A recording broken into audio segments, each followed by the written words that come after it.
Hi everyone, welcome to Difference Frames the World, an independent channel to see the world from a Chinese perspective.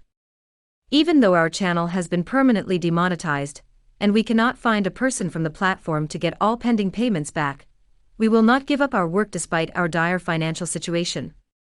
Before the channel is terminated and closed by someone forever, we will not give up this channel, and viewers can find alternative voices different from the mainstream media. Today, we discuss the effect of the military exercises of the Chinese People's Liberation Army around Taiwan in response to Nancy Pelosi's stealthy visit to the island on the late evening of August 2, 2022. 6 targeted military actions have significantly deterred Taiwan's independence elements, and the footage from the Eastern Theater of the Chinese Army showed how China mainland's air forces and Navy ships crossed the center line of the Taiwan Strait, an imaginary line established by the United States but never acknowledged by Beijing. Most countries in the United Nations showed sympathy for China when Nancy Pelosi willfully visited the island against the will of China mainland, the White House, and the Pentagon.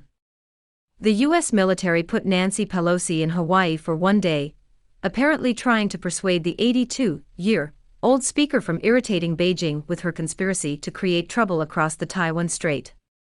Surprisingly, the U.S. military did not stop her from the visit. President Joe Biden allowed Nancy Pelosi to take the U.S. warplane, unlike his predecessor, Donald Trump, who ordered the military not to provide transportation for Nancy Pelosi when the latter wanted to visit Afghanistan under his presidency. Donald Trump criticized Crazy Nancy multiple times for her trip to Taiwan, saying she helped Beijing realize China's dream. Nancy Pelosi is the House Speaker, not the Secretary of State, and it is not her job to deal directly with foreign affairs. Her position is designed to enact laws, not meet leaders in other countries and regions. Her trip to Taiwan was against the U.S. Constitution, and she should not visit the border between the two Koreas, where the truce had been signed nearly 7 decades ago. As a so-called democracy and freedom fighter, she did not show sympathy for a comfort woman who wanted to get her support in South Korea. Lee Yong-soo, a comfort woman survivor in her 90s, was reportedly pulled out of her wheelchair by security guards while waiting to meet with U.S. House Speaker Nancy Pelosi on August 4, 2022. A video released after the incident shows the old lady on the ground by her wheelchair. She was hospitalized after the incident, which irritated South Koreans. South Korean President and the Foreign Minister did not meet with Nancy Pelosi, as they are not Nancy Pelosi's counterparts. It is none of her business to lecture the South Korean leaders, as she did to Tsai Ing-wen on Taiwan Island. Japanese Prime Minister Fumio Kishida did not avoid Nancy Pelosi intentionally, but he greeted her wholeheartedly. Nancy Pelosi, the third highest U.S. official after U.S. President Joe Biden and Vice President Kamala Harris, has been anti-China for many decades. She applauded the rioters in the Hong Kong riot as a beautiful sight to behold. In Japan, she said the U.S. would not allow China to isolate Taiwan, which is more like a joke than a threat, when the U.S. aircraft carriers Reagan, Lincoln and Tripoli keep a safe distance from China's anti-ship missiles. The Chinese side closed communication channels with the U.S. military and continued its blockade of Taiwan Island with 6 drills. The USS Ronald Reagan dashed off from the South China Sea to the Philippines Sea, several hundred miles away from Taiwan. Interestingly, the 7th Fleet announced that the carrier USS Ronald Reagan and its strike group had continued their routine and scheduled operations in the Philippine Sea to support the so-called Free and Open Indo-Pacific region, a particular political term invented by the U.S. to refer to the South China Sea area. Those U.S. warships were protecting the so-called navigation freedom and routine operations instead of protecting the House Speaker who sneaked into the island at midnight. The Chinese military conducted unprecedented exercises on the island of Taiwan, despite oral protests from the US, Japan, Australia, and other G7 nations. 6 live-fire drills wrapped Taiwan like a dumpling, and missiles flew across the island, hitting the target on the ocean to the east of Taiwan. USS Reagan left that area hastily to avoid the Chinese missiles. It was afraid the Chinese army might unintentionally use the wrong map and attack it, as NATO attacked the Chinese embassy in Serbia 2 decades ago. China's high-end weapons, like the Dongfeng series of missiles, J-20 fighter jets, aircraft carriers and nuclear submarines, participated in the drills. China's Type 055 and 052D destroyers, which can launch China's YJ-21 hypersonic missiles, also joined the forces to blockade Taiwan.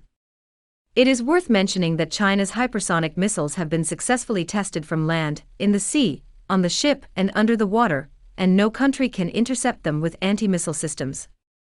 The US has also tested hypersonic weapons, but most of those tests were unsatisfactory. China's rocket forces take the lead in missile technology development at the same level as Russia and the US. In some areas, China has surpassed Russia and the United States. It is noteworthy that China is the only country that still possesses the hydrogen bomb, dubbed the super bomb, thanks to China's top scientist, Yuman, who found the most cost-effective way to store and maintain hydrogen bombs. Russia and the United States destroyed their hydrogen bombs many years ago. The website 1945 published an article by Peter Susiu, which raised the question, could China really sink a U.S. Navy aircraft carrier? It is a hot topic on Quora and Reddit, and Peter Susiu answered yes. China's intercontinental ballistic missiles like DF-21, DF-26, YJ-21 and DF-41 can carry thermonuclear warheads of up to 10. On August 6, 1945, an atomic bomb destroyed the city of Hiroshima. The United States became the first and only nation to use atomic weaponry during wartime, and another atomic bomb ruined another Japanese city, Nagasaki, 3 days later. Nancy Pelosi said in Japan on August 5, 2022, that the U.S. would not allow China to isolate Taiwan, but she was wrong. Unless the U.S. is willing to start a nuclear war in the West Pacific, which means mutual destruction, her country cannot stop China from doing anything to the rebellious province of Taiwan.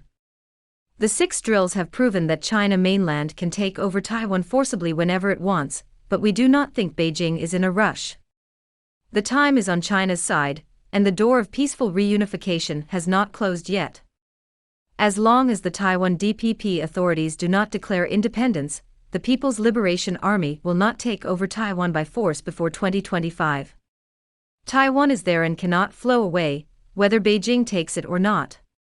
Before ending today's video, we need to tell viewers that our videos are available on Locals, Rumble, TikTok, Patreon and Telegram, and we will share links to those channels shortly. We are permanently demonetized on this platform, but no one can silence our voices. Please help us through PayPal and Patreon, or scan the QR codes to support us on WeChat, Buy Me a Coffee or GoFundMe.